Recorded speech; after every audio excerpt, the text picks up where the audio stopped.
ಕೂಡ ಸುಮಾರು 25 ವರ್ಷಗಳ ನಂತರ ಕರ್ನಾಟಕ ರಕ್ಷಣಾ ವೇದಿಕೆ ದೂರಾವಳಿ ಒಳಗಣದಿಂದ ಈ ಹೋರಾಟ ನಿರಂತರವಾಗಿ ನಾವು ಮಾಡ್ಕೊಂಡು ಬಂದಿದ್ದೀವಿ. ಆದರೂ ಕೂಡ ಬೆಳಗಾವಿ ಜಿಲ್ಲೆಯ ಬಹಳ ಸಾಕಷ್ಟು ಬಾರಿ ಸಮಸ್ಯೆಗಳಿದ್ದಾವೆ. ಏಕೆಂದರೆ ನಾವು ಹಲವಾರು ಹೋರಾಟವನ್ನು ಮಾಡ್ಕೊಂಡು ಬಂದರೆ ಯಾವುದು ಸರ್ಕಾರಕ್ಕೆ ನಾವು ಗಮನಕ್ಕೆ ತರುವಂಥ ಕೆಲಸನೂ ನಾವು ಒತ್ತಡ ಮಾಡ್ಕೊಂಡು ತಗೊಂಡು ಬಂದರೂ ಕೂಡ ಇನ್ನಾದರೂ ಸರ್ಕಾರ ಅದು ಯಾವುದಾದ್ರೂ ಸರಿಯಾಗಿ ಕ್ರಮವನ್ನು ತಗೊಂತ ಇಲ್ಲ. ಬೆಳಗಾವಿ ಜಿಲ್ಲೆಯ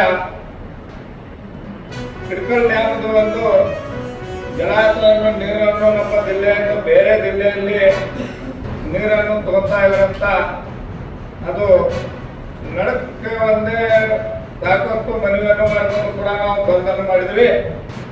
ಆದ್ರೂ ಈಗ ಕಾಮಗಾರಿಯನ್ನು ಬಂದ್ ಆಗಿದ್ದೇವೆ ಅಂತ ನಾವು ತಿಳ್ಕೊಂಡು ನಾವು ಇಷ್ಟು ದಿವಸನ್ನು ನಾವು ಮಾಡ್ಕೊಂಡು ಹೋಗ್ತಾ ಇದ್ದೀವಿ. ಈಗ ಬರ್ತಾ ಬರ್ತಾ ಮತ್ತು ಕಾಮಗಾರಿಯನ್ನು ರಾತಾರಾತ್ರಿಯನ್ನು ಕಾಮಗಾರಿಯನ್ನು ಚಾಲು ಮಾಡ್ತಾ ಇದ್ದಾರೆ. ರಾತಾರಾತ್ರಿಯನ್ನು ಕೆಲಸ ಮಾಡ್ತಾ ಇದ್ದಾರೆ. ರಾತಾರಾತ್ರಿ ಇವು ಏನೋ ನೀರು ಬಿಡುಗಡೆಯನ್ನು ಮಾಡುವಂತ ಪಾಸ್ ಮಾಡ್ತಾ ಇದ್ದಾರೆ.